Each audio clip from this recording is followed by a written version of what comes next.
El marcapáginas.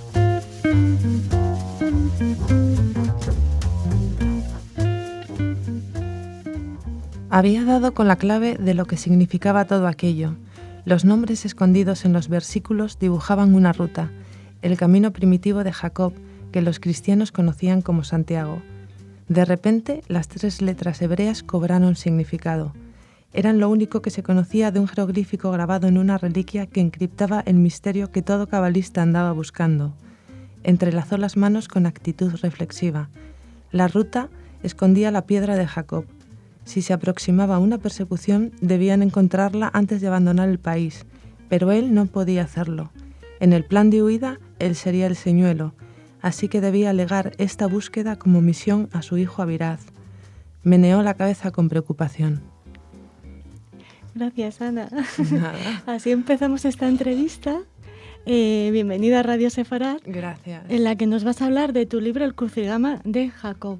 Un proyecto muy interesante, más allá de lo literario, metaliterario, podríamos decir, pero que comienza con un encuentro personal muy importante para ti, ¿no? Sí, es correcto. Estaba buscando una historia interesante que contar cuando en un viaje a Estambul conocí a un sefardita que casualmente se sentó conmigo a charlar un rato y me contó su historia. Me pareció muy interesante cómo esta cultura sefardita generaba un momento congelado en el tiempo en el que ellos, por ejemplo, pueden hablar castellano antiguo, que es un idioma que ha desaparecido hace 500 años y en realidad sigue vivo en su memoria y en sus generaciones. Esto, trasladado al momento que dejó la fotografía congelada, me pareció que generaba una historia que no podía dejar pasar. Porque tú nunca habías oído hablar de los sefardíes. No, realmente había escuchado hablar de la cultura judía, conocía Casa Sefarad, pero para mí todo fue un descubrimiento de tradiciones, curiosidades, casualidades que me llevó a escribir una historia que me pareció interesantísima. Es decir, traté de trasladar a la Edad Media, que fue cuando ocurrió el hecho de expulsión, gran error, por cierto, donde estaban ocurriendo muchas cosas a la vez en el país. Estaba ocurriendo la guerra de Granada para expulsar a los musulmanes y estaba vías ese viaje de Colón para descubrir América, que todavía no se sabía qué iba a ocurrir con ese viaje. Y en esta mezcla de eventos ocurre esta gran desgracia para el país, donde se pierde talento, dinero, un futuro realmente, porque empobreció la sociedad de una forma tremenda. Y yo quería trasladar esto que me había contado este chico a la Edad Media y al norte de España, porque es una zona de la que se ha hablado muy poco porque no existió quizás una gran judería como la de Toledo o la de Sevilla. Entonces esto me dejaba unas lagunas de misterio donde me tenía que documentar más para la interpretación y para poder ficcionar una historia, que se basa sobre todo en qué pudo ocurrir lógicamente que no pudo quedar documentado, como por ejemplo qué baza jugó el camino primitivo de Santiago, que era ya una ruta natural, o por ejemplo qué baza jugó el consejero del rey, que era judío y que seguramente tendría acceso a el borrador del anteproyecto del edicto en el que estaba trabajando Torquemada. ¿Qué hizo? ¿Avisó a alguien? Ese es el punto de partida, porque de repente a una judería en el norte de España llega la noticia en 1491 de que se está preparando la expulsión, ¿no? Y de ahí parte tu novela. Efectivamente. De ahí parte la novela. Es una información muy sensible, de que no se puede publicar porque cundiría el pánico, y cae en manos de unos sabios cabalistas que trazan un plan y antes de abandonar el país hacen un gran empeño en cumplir una misión que solo tienen la oportunidad si están en España. Con lo cual, a riesgo de sus vidas y primando su filosofía de sabiduría cabalista y de beneficio para la humanidad, ellos juegan este último papel sabiendo que se les acaba el tiempo de paz. Bueno, ahí no les podemos contar más de la novela, pero háblanos de los protagonistas. Pues los protagonistas fue uno de los retos más importantes para que cualquier lector, tuviera la edad que tuviera, pudiera identificarse con alguno de ellos. Entonces la trama está generada con unos protagonistas jóvenes que tienen que cumplir una misión y que se apoyan en la sabiduría y la experiencia de los más mayores, que hacen unos sacrificios para que estos chicos puedan escapar y puedan cumplir esa misión. Un poco como en la vida misma, ¿no? Los padres sacrifican tiempo, parte de su vida, para que sus hijos, etcétera, etcétera. La novela en ese sentido está llena de simbolismos, de lo que es quizá un siglo XXI o XVII o cualquier momento del tiempo ante una dificultad. Es tu primera novela, hablando de dificultades. Sí. Ha sido una de las palabras de la editora que me gustó muchísimo, fue felicidades porque has escalado el Everest sin experiencia previa. Es un poco la Orson Welles de la novela en 360 grados. Ahí llegamos a este punto que tal vez diferencie esta novela histórica de otras, ¿no? Sí, el objeto de los 360 grados y qué significa es que la novela adopta distintos formatos a nivel tecnológico y digital para facilitar el interés de la gente más joven a la lectura. Por poner un ejemplo, la novela tiene realidad aumentada. Esto es una aplicación gratuita que se llama Mira Realidad Aumentada, donde si enfocas la contraportada con el móvil, con esta aplicación, ocurre algo. Que lo que ocurre es que se abre el book trailer, que es un vídeo de 60 segundos audiovisual con imágenes y grafismos que es información adicional a la sinopsis y permite al potencial comprador o consumidor tener más información de si le interesa comprar la novela o no. Y, por ejemplo, la portada abre un crucigrama, que es un juego, un crucigrama histórico, muy fácil de completar si has leído la novela y mucho más difícil si no la has leído. Entonces, este crucigrama, para los chicos, quien lo complete o para quien quiera, cuando lo completa, te pide unos datos y te mete en un registro de gente, es un pool de personas que llamamos de película, el grupo de película, que es de donde vamos a tirar para hacer el casting de la película documental de cómo se generó la trama del crucigrama de Jacob, en qué puntos se apoya y por qué y dónde están los misterios, etc. Y esto a los chicos les encantaba, tener la oportunidad de salir en la televisión, de vivir una experiencia de rodaje, con lo cual cuando evaluamos si poner un premio directo de por ejemplo, dinero, y ellos preferían salir en la televisión y en la película y formar parte de este rodaje. Cuando dices ellos, es que has experimentado esto con un grupo de jóvenes.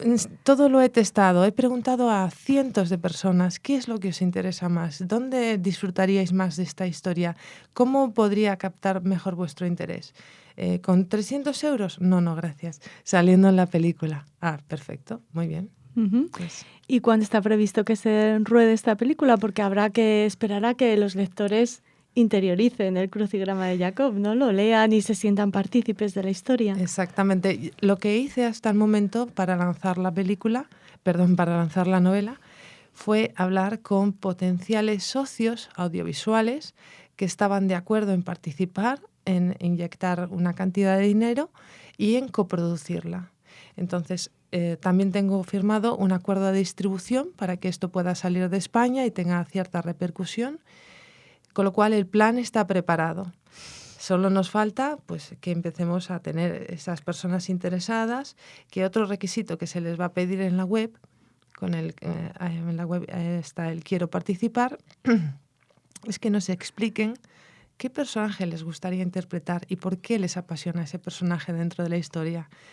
Eso creo que genera suficiente motivación para que se lean la novela. ¿Y cuál es el personaje que te apasiona a ti de tu novela?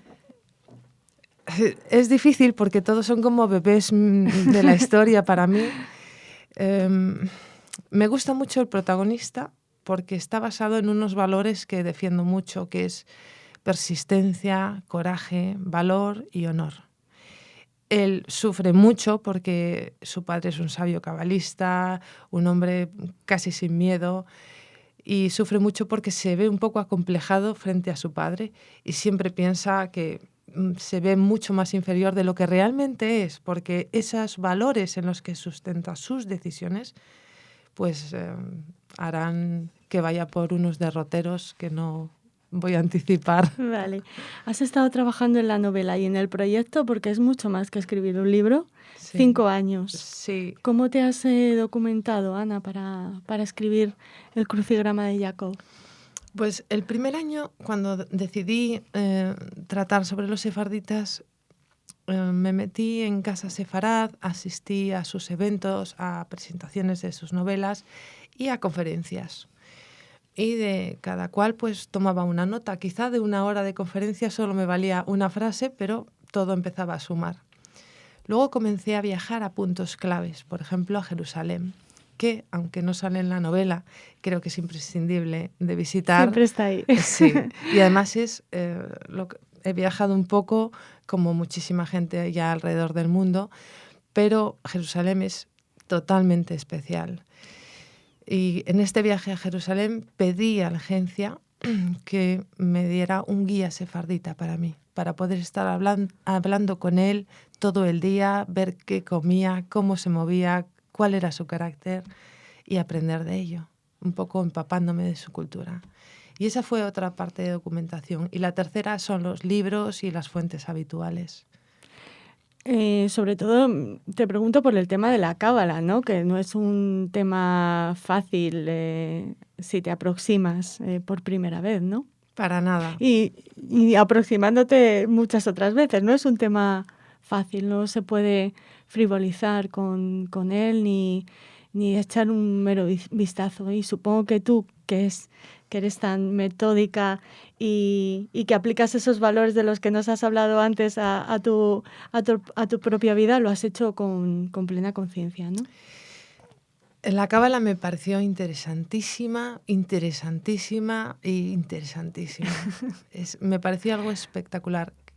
Creo en su filosofía a nivel personal, pero es una filosofía mística muy compleja de entender, es decir, aunque parece sencillo, cuando empieza uno a entrar en sus tripas es muy complejo. Convertía la novela histórica muy farragosa si yo desarrollaba las teorías cabalísticas, de dónde podían. Entonces lo que hice fue quedarme con los titulares que aplicadas a la historia generasen interés para que quien quiera investigar sobre ella, esto pueda ser el motivo de arranque. No pretendo enseñar la cábala a nadie, sino que se interesen por ella. Claro, estás constantemente acudiendo a ese término, ¿no? Interesar al otro. Claro. Porque a ti te interesó la historia de los sefardíes y quieres compartir ese interés que suscitó en ti ese encuentro con los demás. ¿Por eso has escrito el crucigrama de Jacob? Sí, yo creo que tenemos la responsabilidad de generar esa ilusión, ese interés. No de apuntar a nadie como no lee, es un inculto. No, quizás tu libro no le resulta interesante y eso tiene que estar en tus espaldas. Con lo cual siempre hay que mirar cuáles son la sociedad a la que te diriges. Ahora mismo tenemos una sociedad muy ocupada en tiempo, muy liada. Cuando tiene un tiempo, sus hijos les lleva al colegio, les ayuda a hacer los deberes y de repente un ratito para leer. Por favor, dame un momento de frescor en mi vida. Hazme algo liviano en la lectura, entretenme, enséñame algo si puedes. Cuéntame una historia. Cuéntame una historia y hazme evadirme y hazme volar contigo. Entonces creo que eso está en nuestras espaldas, no en la de la persona que lee. No, haz el esfuerzo tú aquí 2 horas en tu cama antes de dormirte. No, señor, no lo veo así. Oye, Ana, ¿y vas a seguir transitando el mundo sefardí? Porque me imagino que ya estás pensando en un próximo libro. Pues me encantaría. La verdad que de momento trato de no mirar tan allá porque queda mucho trabajo a la hora de comunicar, explicar, promocionar y pisar la calle y hablar con gente, y etcétera, etcétera. El libro la historia termina y luego salta a un epílogo. Queda una laguna entre un punto y otro, que se entiende perfectamente, nada queda a la casualidad, pero sí que deja un espacio de segunda parte si es que la gente lo pide así. Si les logras interesar, sí, ¿no? Sí, efectivamente. Bueno, Ana, ha sido un placer hablar contigo. Enhorabuena por el crucigrama de Jacob y Muchas te esperamos gracias. Muchas gracias. en el próximo. Gracias.